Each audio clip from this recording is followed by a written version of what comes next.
Hello दोस्तों, कैसे हो आप सभी का हमारे चैनल में एक बार फिर से स्वागत है। आज हम बात करने वाले हैं कक्षा 10 के इतिहास की। कक्षा 10 की एक नई पुस्तक सामाजिक में आई है जिसका नाम है राजस्थान का इतिहास। राजस्थान का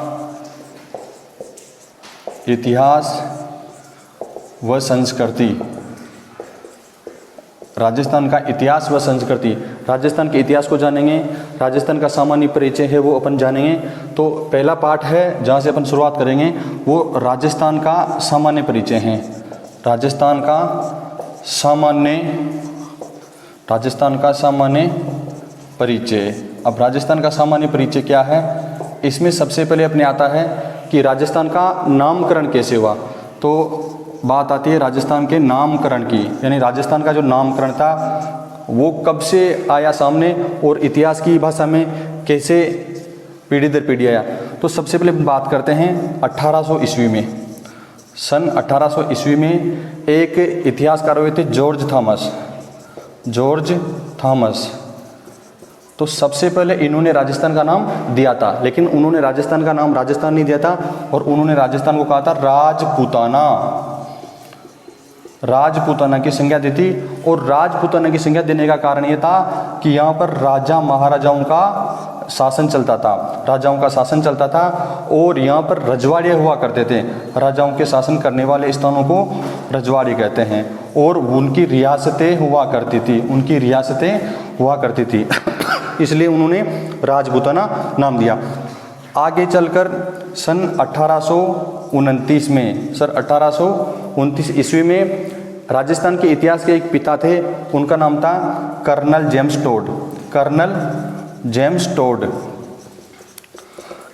टोड थे।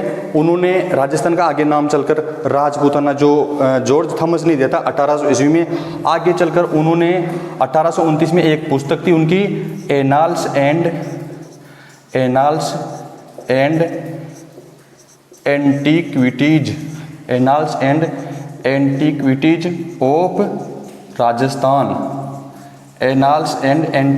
ऑफ राजस्थान एक पुस्तक थी उनकी। और इस पुस्तक में उन्होंने राजस्थान का नाम दिया था रायथान और राजस्थान। यानी जॉर्ज थॉमस ने 1800 ईस्वी में सबसे पहले राजस्थान के लिए राजपूताना शब्द का प्रयोग किया था, जो कि रजवाड़ों से, रियासतों से और राजा महाराजाओं से संबंधित था। आगे चलकर 1829 ईस्वी में राजस्थान के इतिहास के पिता कर्नल जेम्स टोड थे। उन्होंने अपनी पुस्तक annals and antiquities of Rajasthan में राजस्थान के लिए रायथान और राजस्थान शब्द का प्रयोग किया था। लेकिन ये राजस्थान शब्द विधिवत रूप से कब अपने नाम लिया गया, बात करते हैं अपन 30 मार्च 1949 को। जी हाँ, ये वो समय था जब राजस्थान का एकीकरण चल रहा था और राजस्थान के एकीकरण जो कि 7 चरणों में होता, उनमें से ये चौथा चरण था। और चौथे चरण का नाम था वरहद राजस्थान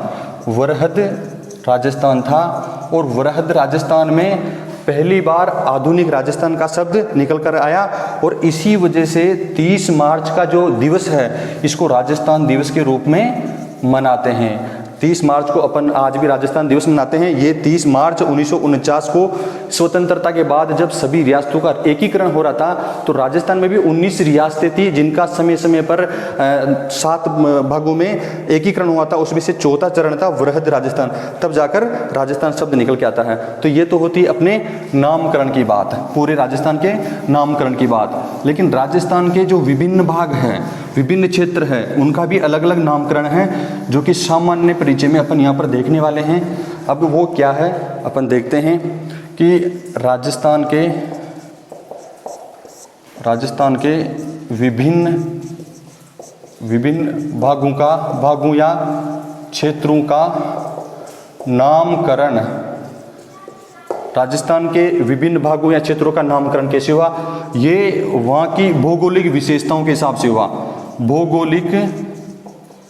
भौगोलिक विशेषताएं जो थी उनके हिसाब से हुआ, और या फिर वहाँ पर बसी जो जातियाँ थी उनके अनुसार हुआ। और एक बात आती है जो सबसे महत्वपूर्ण है, वहाँ पर जनपद, यानी राजस्थान में पहले जनपद हुआ करते थे और उन जनपदों के नाम पर जहाँ पर वो बसे थे उसी नाम पर राजस्थान के विभिन्न क्षेत्रों का नाम पड़ा। तो वो जनपद कौन कौन थे, अपने राजस्थान के जो अपना पाठ्यक्रम उसमें दे रखा है कि मरु, जांगल, मत्स्य और सूरसेन, ये 4 नाम अपने पाठ्यक्रम में दे रखे हैं। तो ये राजस्थान के विभिन्न क्षेत्रों का नाम जो कि जनपद थे कैसे हुआ। मरु को मरुस्थल नाम निकल के आता है, यानी जो रेतीला भाग है राजस्थान का, पश्चिमी राजस्थान का जो रेतीला भाग है वो मरुस्थल है, जिसे आगे चलकर मरुवार भी कहा गया, मरुवार भी कहा गया और कालांतर में इसे ही मारवाड़ कहा गया, जो कि राजस्थान का एक बहुत बड़ा क्षेत्र है। जांगल की बात करते हैं तो मारवाड़ के क्षेत्र में ही एक छोटा क्षेत्र है जो उसमें जनपदकालीन जो राजस्थान था और भारत में महाजनपद हुआ करते थे और राजस्थान में जनपद थे, महाजनपदों से छोटी इकाई जनपद हुआ करती थी। तो जांगल वर्तमान बीकानेर, यूं कहे तो बीकानेर और नागौर का हिस्सा था, जिनकी राजधानी अहिछत्रपुर थी, अहिछत्रपुर हुआ करती थी। तो ये भी एक क्षेत्र आता है। मत्स्य की बात करते हैं तो ये अलवर जयपुर का इलाका आता है और इसकी जो राजधानी थी मत्स्य की वो विराटनगर हुआ करती थी, विराटनगर हुआ करती थी। सूरसेन की बात करते हैं तो सूरसेन पूर्वी राजस्थान के बिल्कुल जो धौलपुर और भरतपुर जिले हैं वहाँ पर बॉर्डर में मथुरा है, मथुरा के आसपास का क्षेत्र था, वो सूरसेन कहा जाता था। तो इस हिसाब से अपन मूल रूप से इन 4 भागों में डिवाइडेशन करते हैं, जो कि अपन मानचित्र में इनको अगर समझें तो बिल्कुल दर्शा सकते हैं। हालांकि इनके अनुसार और भी क्षेत्र है जिनका जिक्र अभी अपन करने वाले हैं। ये राजस्थान का मानचित्र अपन बनाते हैं, इसके अनुसार अपन समझेंगे कि जो भी ये आपके राजस्थान का मानचित्र है। और राजस्थान के मानचित्र में अपन ने मारवाड़ की बात की थी, तो मारवाड़ का ये पूरा इलाका है ये मारवाड़ के नाम से जाना जाता है, जो कि पूर्ण रूप से मरुस्थल से परिपूर्ण है और पश्चिमी राजस्थान है। अपन ने जांगल की बात की थी, तो जांगल जनपद था बिल्कुल इस जगह पर था, लगभग राजस्थान के मध्य में था, मध्य पश्चिम में था, जिसमें बीकानेर और नागौर आते थे, बीकानेर और नागौर जिले आते थे। एक अपन ने बात की थी मत्स्य की, मत्स्य जनपद था ये इस जगह पर था जहाँ पर जयपुर, और ये मत्स्य जनपद था जहाँ पर जयपुर का विराटनगर और अलवर का कुछ भूभाग आता था। चौथा भाग अपन ने जिक्र किया था सूरसेन का, सूरसेन जनपद बिल्कुल राजस्थान के पूर्व में स्थित था, जहाँ पर धौलपुर और भरतपुर जिले आते हैं और मथुरा इनकी राजधानी हुआ करती थी। तो ये सूरसेन जनपद था। लेकिन इनके अलावा अपन बात करते हैं तो राजस्थान का जो क्षेत्र था वो अन्य नामों से छोटे छोटे क्षेत्र फैले हुए थे। जैसे अपन बात करते हैं कि माही एक नदी है और माही नदी के आसपास का जो क्षेत्र है अपनी पुस्तक में दे रखा है उसको कांठल कहते हैं। क्या कहते हैं उसको? कांठल कहते हैं। अभी इसको अपन नक्शे में दर्शाएंगे, कांठल कहते हैं। लेकिन माही नदी चूंकि दक्षिणी राजस्थान में है, दक्षिणी पश्चिमी राजस्थान में है, प्रतापगढ़ और बांसवाड़ा के क्षेत्र के आसपास है, तो उस एरिया को कांठल कहते हैं। लेकिन उसको बागड़ भी कहते हैं, बागड़ी भाषा वहाँ पर बोली जाती है। तो प्रतापगढ़ और डूंगरपुर बांसवाड़ा के भाग को बागड़ कहते हैं। एक उनका अन्य नाम आता है छप्पन का मैदान। छप्पन का मैदान, अगर कोई पूछे छप्पन का मैदान कहाँ पर है तो अपन छप्पन का मैदान भी डूंगरपुर बांसवाड़ा वाले इलाके को कह सकते हैं, क्षेत्र को कह सकते हैं, क्योंकि वहाँ पर 56 नदी नालों का समूह है। 56 नदी नालों का समूह या 56 गांवों का समूह, जैसा कि इतिहास कहता है, तो ये क्षेत्र अपने लिए आ जाता है। और इसके बाद अपन बात करते हैं मांड एक क्षेत्र है। मांड प्रॉपर जैसलमेर के लिए प्रयुक्त हुआ है, मांड प्रॉपर जैसलमेर के लिए प्रयुक्त हुआ है। और जैसलमेर का जो क्षेत्र है इसको अपन मांड कहते हैं। और ये डूंगरपुर बांसवाड़ा प्रतापगढ़ का क्षेत्र है, इसको अपन छप्पन का मैदान कहते हैं। छप्पन का मैदान यहाँ पर स्थित है। कांठल इसको कहते हैं। और इसके अलावा वागड़ यानी बागड़ इस एरिया को अपन कहते हैं। इसके अलावा अपने आता है जैसे हाडोती की बात करते हैं।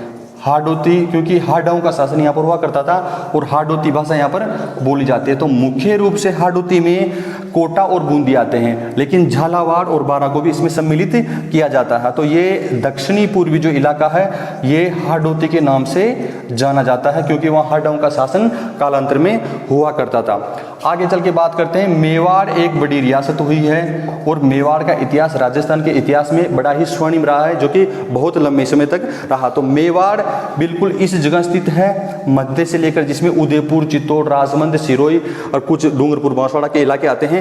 तो यहाँ पर अपन मेवाड़ को चिन्हित कर सकते हैं, ये अपने राजस्थान के भूभाग है, मेवाड़ को कर सकते हैं। इसके अलावा एक आता है शेखावाटी। शेखावाटी इलाका राजस्थान में इस जगह पर आता है, शेखावाटी राव शेखा ने बसाया था। इसमें मूल रूप से 3 डिस्ट्रिक्ट आते हैं। शेखावाटी में आते हैं चूरू, झुंझुनू व सीकर, 3 जिले आते हैं, चूरू, झुंझुनू व सीकर, ये शेखावाटी में आते हैं, जो कि लगभग मध्य से उत्तर पूर्व में फैला हुआ है इस क्षेत्र को। अगला बात करते हैं योद्धे, एक क्षेत्र है राजस्थान के बिल्कुल उत्तरी भाग में, गंगानगर और हनुमानगढ़ जिले हैं, तो इसको अपन योद्धे क्षेत्र कहते हैं। तो ये योद्धे क्षेत्र यहाँ पर अपन इसको मानते हैं, और जो कि उत्तर में स्थित है। इसके अलावा एक क्षेत्र आता है ढूंढाड़। ढूंढाड़ आता है बिल्कुल शेखावाटी के यहाँ पर, और पूर्व में जो सूरसेन महाजन बता उसके इधर आता है, जिसमें ढूंढाड़ में आता है अपने टोंक, जयपुर का कुछ हिस्सा और दौसा, यहाँ पर ढूंढाड़ी भाषा बोली जाती है। तो ये कुल मिला के जो पूरा क्षेत्र है ये राजस्थान के इतिहास की संस्कृति में कुछ भौगोलिक क्षेत्र है, जो कि वहाँ की जातियों के हिसाब से इसमें बांटे गए हैं, वहाँ की भौगोलिक परिस्थितियों के हिसाब से नाम दिया गया है। तो ये सब है। एक नाम अपने मुख्य रूप से आता है ऊपरमाल। ऊपरमाल ये भी क्षेत्र है, हालांकि ये पठारी क्षेत्र है। तो ऊपरमाल राजस्थान में भैंसरोडगढ़ एक जगह है, भैंसरोडगढ़ से बिजोलियां, भैंसरोडगढ़ से बिजोलियां के बीच का जो पूरा भूभाग है उसको ऊपरमाल कहते हैं। भैंसरोडगढ़ अपने चित्तौड़ में है, भैंसरोडगढ़ कहाँ है, चित्तौड़ में है, और बिजोलियां हैं भीलवाड़ा जिले में हैं, जो कि एक लंबा है बिल्कुल। मेवाड़ में मेवाड़ के दोनों क्षेत्र है, भीलवाड़ा और बिजोलियां, और भैंसरोडगढ़ ये मेवाड़ में आते हैं और लंबा भूभाग है। इसके अलावा एक क्षेत्र अपने पाठ्य पुस्तक में दे रखा उड़िया के नाम से, उड़िया के नाम से। ये उड़िया राजस्थान का सबसे ऊंचा पठार है, जो कि मेवाड़ में ही यहाँ पर सिरोही जिले में स्थित है। एक अपने नाम आता है गिरवा। गिरवा अपने ये शब्दावलियाँ दे रखी है, जो कि आप पहले पार्ट में राजस्थान का जो परिचय है उसमें देखोगे। गिरवा ये उदयपुर में है, ये उदयपुर की जो कटीली पहाड़ियाँ हैं, ऊबड़ खाबड़ पहाड़ियाँ हैं, उनका नाम दिया गया है। तो ये सभी छोटे रूप से अपन ने देखा है, राजस्थान के नामकरण के बाद में राजस्थान के क्षेत्रवाई जो छोटे नाम दिए गए थे वे सभी है।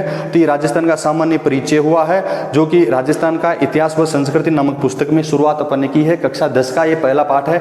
इसके बाद में अपन पढ़ेंगे राजस्थान के जो इतिहास है उसका कालखंड है और उसका विभाजन अपन पढ़ेंगे। ये सामान्य जानकारी थी, आप इसे अवश्य देखें, ध्यान दें, और वीडियो पॉज करके आप नोट्स बना सकते हैं। हम आपके लिए फिर से नए और लेटेस्ट वीडियो लेकर आएंगे, आप ध्यान दें। अब तक आपने हमें बहुत प्रेम दिया है, वीडियो को शेयर कीजिए, सब्सक्राइब कीजिए और स्टडी पे ध्यान दीजिए। जय हिंद, धन्यवाद।